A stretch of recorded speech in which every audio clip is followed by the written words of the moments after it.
ஹைதராபாத் குண்டுவெடிப்பு சம்பவத்தை தொடர்ந்து மதுரையில் மீனாட்சி அம்மன் கோவிலில் பாதுகாப்பு தீவிரப்படுத்தப்பட்டுள்ளது. பலத்த சோதனைக்கு பின்னரே பக்தர்கள் கோவிலுக்குள் அனுமதிக்கப்படுகின்றனர். ஹைதராபாத் குண்டுவெடிப்பு சம்பவத்தை அடுத்து நாடு முழுவதும் முக்கிய இடங்களில் பாதுகாப்பு பலப்படுத்தப்பட்டுள்ளது. தமிழகத்தில் பிரசித்தி பெற்ற மதுரை மீனாட்சி அம்மன் கோவிலுக்கு பாதுகாப்பு தீவிரப்படுத்தப்பட்டுள்ளது. கோவிலின் 4 கோபுர வாசலிலும் போலீசார் தீவிர கண்காணிப்பில் ஈடுபட்டுள்ளனர். பக்தர்கள் மற்றும் அவர்கள் கொண்டுவரும் பூஜை பொருட்கள் பலத்த சோதனைக்குட்படுத்தப்பட்ட பின்னர் கோவிலுக்குள் அனுமதிக்கப்படுகின்றனர். கோவிலுக்கு போடப்பட்டுள்ள பாதுகாப்பு ஏற்பாடுகளை பக்தர்கள் வரவேற்றுள்ளனர். தற்சமயம் இங்க பாதுகாப்புலாம் நல்லா பண்ணிட்டு இருக்கிறாங்க.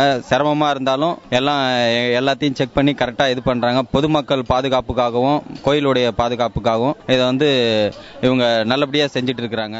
மேலும் மக்கள் அதிகம் கூடும் ரயில் நிலையம், பேருந்து நிலையங்களில் பாதுகாப்பு தீவிரப்படுத்தப்பட்டுள்ளது.